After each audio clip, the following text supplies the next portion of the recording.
Hello and welcome to the Bite-Sized Gospel with Aneel Aranha. Today we will reflect on Matthew 7:15 to 20. Listen. Jesus said, "Watch out for false prophets. They come to you in sheep's clothing, but inwardly they are ferocious wolves. By their fruit you will recognize them.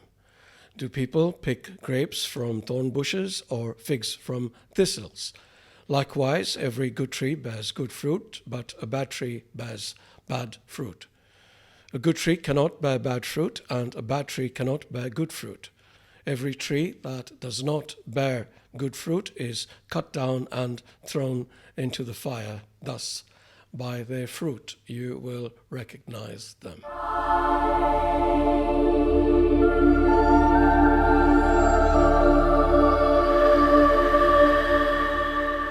A prophet, in the most general sense of the word, is a person regarded as an inspired teacher or proclaimer of the will of God.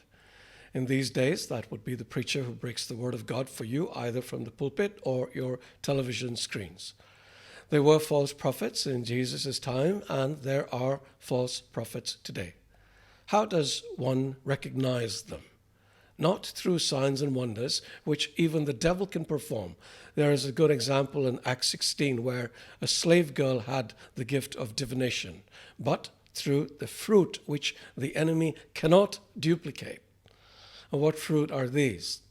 Described in Galatians 5:22 to 23 by Paul, these are love, joy, peace, patience, kindness, goodness, gentleness, faithfulness, and self-control. The only way we can bear these fruit are if we are one with Jesus, much like a branch is entwined to the vine.